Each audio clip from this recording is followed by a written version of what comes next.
Hello students, last class में हमने पढ़ा था not for profit making organisations क्या होते हैं।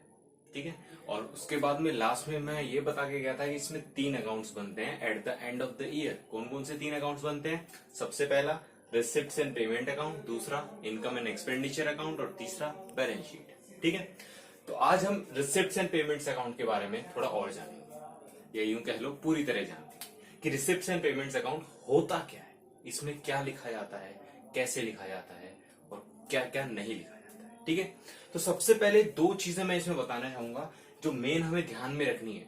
सबसे पहली क्या है, इसमें कैश रिसिप्ट और कैश पेमेंट लिखी जाएंगी। कैश रिसिप्ट और कैश पेमेंट, सिर्फ कैश, अक्रूवल नहीं, सिर्फ कैश। ठीक है, ये बात ध्यान में रखनी है। और दूसरी क्या है, no adjustments made for prepaid and outstanding expenses and incomes.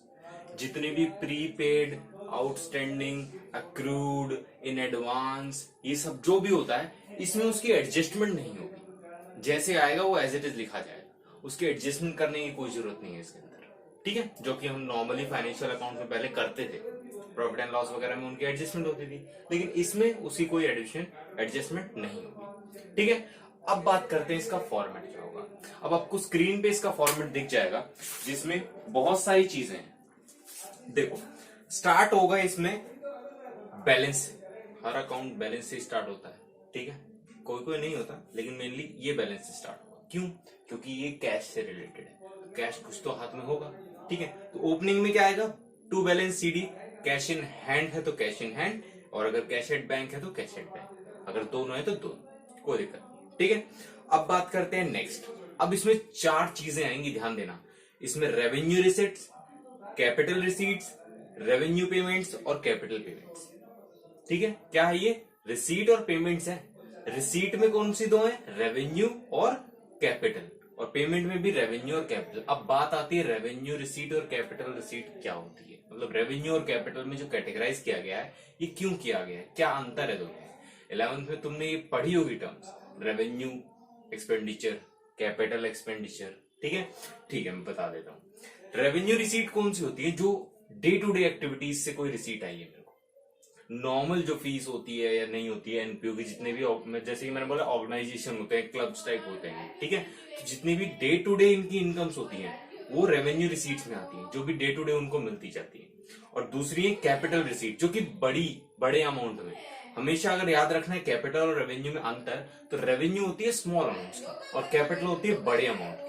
Revenue receipt वो होती है जो इसी साल, मतलब इसी अकाउंटिंग ईयर में खर्च, मतलब यूज हो जाएगी, और कैपिटल रिसीट हो सकती है अगले अकाउंटिंग ईयर तक जाए।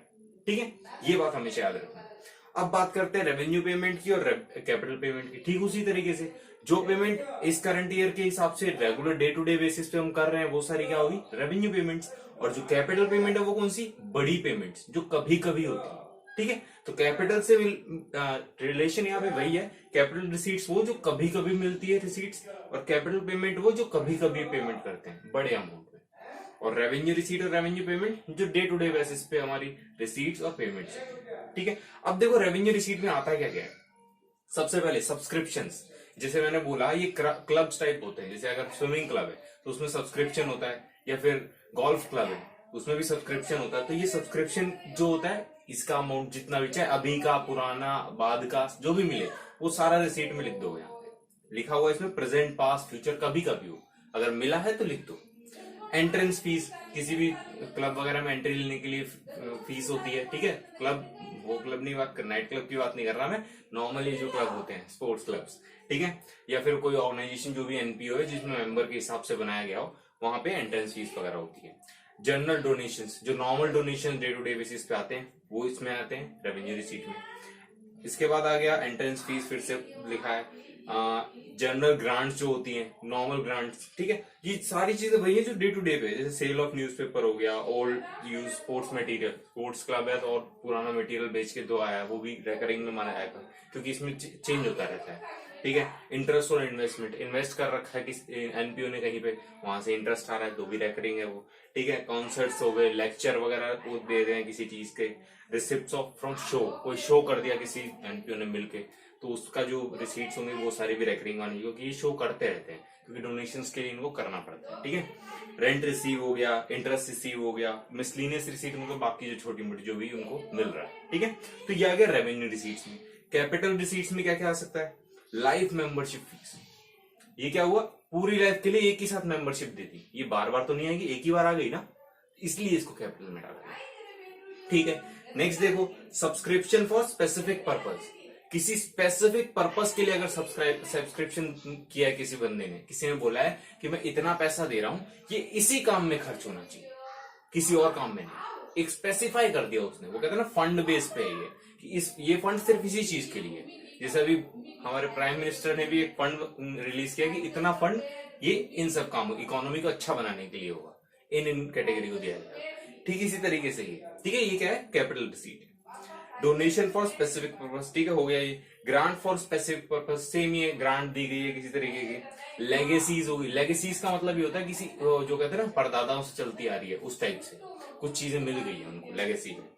एंडोमेंट फंड हो गया, ये भी एक तरीके का फंड है जो मिल जाता है नॉर्मल एनपीओ को, बड़े अमाउंट में मिलता है लेकिन, ठीक है, कभी कभी, रेगुलर नहीं होता है। Sale of fix asset, fix asset बेच दी। अब फिक्स एसेट की बात ये फिक्स है ना, तो जब इसको बेचेंगे तो बड़ा अमाउंट आएगा, ऑब्वियस सी बात। तो ये कैपिटल है, वैसे भी कैपिटल नेचर का होता है, तो ये भी कैपिटल रिसीट्स में आ जाएगा।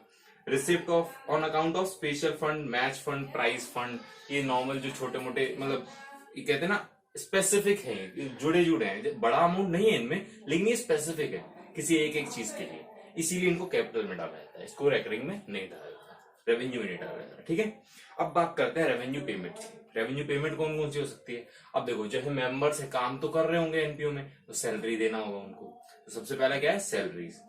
ठीक है, इसके बाद rent, postage expenses, advertisement expenses, ये सब कुछ करना पड़ता है उन्हें। न्यूज़पेपर हो गया, मैगजीन हो गया, ठीक है, रिपेयर्स हो गए, किसी भी मतलब मशीनरी या कोई भी चीज इक्विपमेंट यूज कर रहे हैं तो रिपेयर्स लगते हैं। ऑडिट फीस, क्योंकि ऑडिट तो इनको भी करवाना पड़ता है अपने अकाउंट्स का।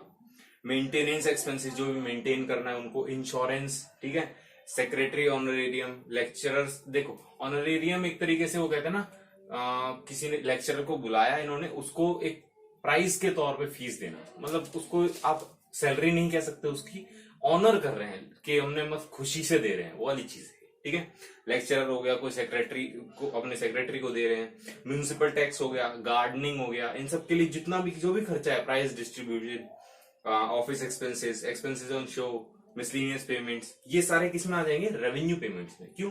ये चलते रहेंगे, होते रहते हैं, कभी मतलब रेगुलर बेसिस के टाइप पे ही होते हैं इसके। ठीक है, अब डिपेंड करता है किस टाइप का एनपीओ है, उस हिसाब से इसमें से सारे एक साथ नहीं आएंगे क्वेश्चन में कभी भी, ये उस किस टाइप का एनपीओ उस पर डिपेंड करता है। अगर स्पोर्ट्स का होगा तो स्पोर्ट्स से रिलेटेड जितने भी आएंगे वो आ जाएंगे। अगर किसी और कल्चरल एक्टिविटीज के किसी वो कहते हैं ना को करिकुलर एक्टिविटीज को प्रमोट करने के लिए, तो उसके लिए आ जाएंगे। ठीक है, डिपेंड करता है। नेक्स्ट देखो, कैपिटल पेमेंट्स। कैपिटल पेमेंट्स क्या है? परचेज ऑफ फिक्स एसेट, बड़ा अमाउंट है और कभी कभी होगी फिक्स एसेट की परचेज। स्पोर्ट्स इक्विपमेंट हो गए, महंगे होते हैं बहुत, काफी टाइम बाद ही खरीदे जा सकते हैं। इन्वेस्टमेंट हो गया, इन्वेस्टमेंट भी बड़ी इन्वेस्टमेंट। यहाँ पे देखो इन्वेस्टमेंट की बात यहाँ आई ना कैपिटल पेमेंट्स में, यहाँ क्या कर रहे हैं? इन्वेस्टमेंट में पेमेंट कर रहे हैं बड़ी। अगर नॉर्मल और दूसरी तरफ रेवेन्यू में आ गया था हमारा इंटरेस्ट ऑन इन्वेस्टमेंट। क्यों? इंटरेस्ट तो आता रहेगा ना, लेकिन इन्वेस्ट तो हम कभी कभी करेंगे, एक ही बार इन्वेस्ट कर देंगे, फिर उस पर इंटरेस्ट आता रहेगा, इसलिए। नेक्स्ट देखो, बुक्स हो गई, लोन हो गया, बिल्डिंग हो गया, जिस हिसाब से रिक्वायरमेंट है उस हिसाब से जो मेन फिक्स एसेट कह सकते हो आप, बड़ी बड़ी जो फिक्स एसेट उसके लिए पर्पस के लिए खरीदी गई है एनपीओ पर्पस के लिए, वो क्या होंगी? Capital payments. ठीक है, और लास्ट में क्या है? फिर से इसका बैलेंस बच जाएगा कैश का हैंड और बैंक में। देखो एक चीज तुम्हें कंफ्यूज कर सकती है, तुम्हें राइट साइड में ऊपर बाय बैलेंस बीडी भी दिया हुआ है, बैंक ओवरड्राफ्ट करके। ये तब है जब आपके पास कैश नहीं है और बैंक, या फिर कैश है भी, बैंक के स्टेटस पे डिपेंड करता है। अगर बैंक में आपका कैश जमा है तब तो आपका डेबिट साइड में आ जाएगा, लेकिन अगर ओवरड्राफ्ट बैलेंस चल रहा है तो क्रेडिट साइड में उसका बैलेंस है। ठीक है, और लास्ट में क्या हो जाएगा? कैश और बैंक का जो भी हमारा बैलेंस बचेगा वो दिखा दिया जाएगा। मोस्ट प्रोबेबली होता है एनपीओ में आपका ओवरड्राफ्ट कम होता है, बहुत रेयर होता है। ठीक है, और लास्ट में बैलेंस तो कुछ ना कुछ बचेगा ही कैश, क्योंकि ऐसा तो नहीं सारा कैश चला गया, ऐसा कभी नहीं होता, आता ही है, मैक्सिमम टाइम आता ही है। ठीक है, तो ये क्या था? पूरा फॉर्मेट था receipt and payment account, receipt and payment account का पूरा फॉर्मेट था। अब इसमें थोड़ा सा आपको ये लग रहा होगा कि रिसिप्ट और पेमेंट अकाउंट कैश बुक से रिलेटेड लग रहा है, थोड़ा उससे मिलता जुलता लग रहा है, ठीक है। हाँ मिलता जुलता है, क्यों? क्योंकि कैश में डील कर रहा है। लेकिन एक बहुत बड़ा अंतर है उसके अंदर। कैश बुक पूरे साल बनाई जाती है, मतलब पूरे साल डेली बेसिस पे बनाई जाती है कैश बुक। लेकिन receipts and payment account at the end of year बनाया जाता है, वो भी कैश बुक को रेफर करके। मतलब कैश बुक का यूज करके हम रिसिप्ट्स एंड पेमेंट अकाउंट बनाते हैं। पहले कैश बुक बनेगी पूरे साल, उसके बाद ही रिसिप्ट्स एंड पेमेंट अकाउंट बनेगा, ठीक है। तो वो क्या होता है, वो डेली बेसिस पे होती है कैश बुक, और ये क्या होता है, at the end of the year होता है। समझ में आई ये बात? तो ये था रिसिप्ट्स एंड पेमेंट अकाउंट।